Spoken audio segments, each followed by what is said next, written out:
ও এগুলা মিডিয়া এগুলো কিছু দেখে না, ফেসবুক আর এগুলো আইডিয়া নাই। গণমাধ্যমে অনেক কথা আমি দেখছি, জিনিসটা আমার কাছে পুরোটা মিথ্যা মনে হয়। আপনার কি মনে হয় যে নাহিদ রানা আবারও 150 কিলোমিটার গতিতে বোলিং করতে পারবে? 150 কিলোমিটার বোলিং করতে পারবে সেটা না, এখন এসে 150 কিলোমিটার গতিতে বোলিং করছে।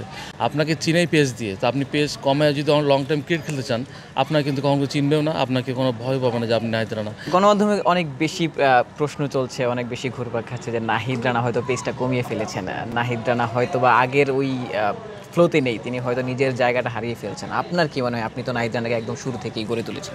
না, গণমাধ্যমে অনেক কথা আমি দেখছি, আর একটা জিনিসটা আমার কাছে পুরোটা মিথ্যা মনে হয়। জিনিসটা আমার নাম দিয়ে দেখলাম যে একটা কথা লিখছে, এটা কখনো কোনো জায়গায় আমি এরকম কোনো কথা বলিও নি। আর জিনিসটা হচ্ছে যে নাহিদ রানা লাস্ট যেটা খেলছে শ্রীলঙ্কায় 2টা টেস্ট ম্যাচ খেলছে।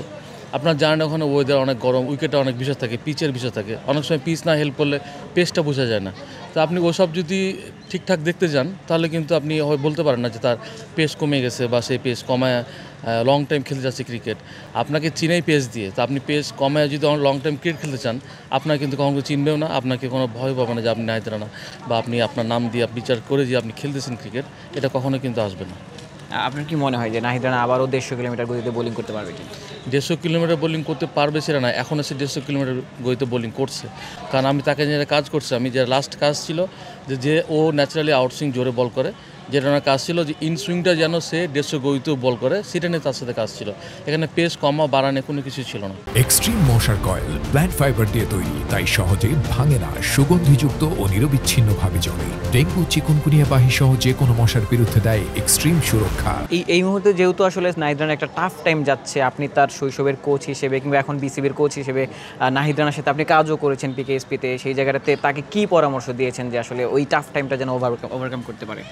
আমি শুধু এতটুকুই বলছি যে ও যা কিছু আছে এখনও ঠিক আছে, যেহেতু আমরা ঘরোয়া ক্রিকেটে যখন খেলি লং ডারভার্সন ম্যাচ আর ইন্টারন্যাশনাল টেস্ট ম্যাচের মধ্যে লেন্থ লাইনটা অনেক পার্থক্য আছে। আমরা হয়তো শর্ট অফ লেন্থে আমরা ঘরোয়া ক্রিকেটে পার পেয়ে যাই, এখানে আমাদের ওই জিনিসটা হবে না। জিনিসটা এখানে যত বেশি হার্ড লেন্থ, যেটা অ্যাকচুয়ালি টেস্ট ম্যাচে উইকেট অনুযায়ী, সেই জায়গায় যদি বোলিং করে নাহিদ রানা ভালো করবে। এমনি তো অফ দ্য ফিল্ড তার স্কিলের ব্যাপার তো রয়েছে, তারপরও মনস্তাত্ত্বিক একটা ব্যাপার রয়েছে। সে নিজেও তো হয়তো বা এই নিউজগুলো দেখলে তার তো খারাপ লাগা স্বাভাবিক, যে সে আসলে অনেক লম্বা সময় খেলার জন্য পেসটা কমাই দিচ্ছে। তার নিজেরও তো একটু খারাপ লাগার কাজ মানে জায়গা রয়েছে। এই সময়টাতে তার পাশে থাকা নিশ্চয়ই জরুরি। না, ওর সাথে আমার যতটুকু কথা হয়, ও এগুলো মিডিয়া এগুলো কিছু দেখে না, ফেসবুক আর এগুলো আইডিয়া নাই। আর এগুলো নিয়ে ও চিন্তা করে না কখনো যে কে কী লেখলো না লেখলো। বরঞ্চ আমি ওকে যখন কথা বলি যে এরকম মিডিয়াতে লিখতেছে বা কিছু, ও বলে যে আমি কিছু যাই না স্যার, কারণ হচ্ছে আমার সোশ্যাল মিডিয়াতে আমার কোনো কিছু আইডিয়া নেই, আমি বলতে পারি না এগুলো। এদিক থেকে ও কিন্তু একদম মানে বিচ্ছিন্ন বললেই চলে।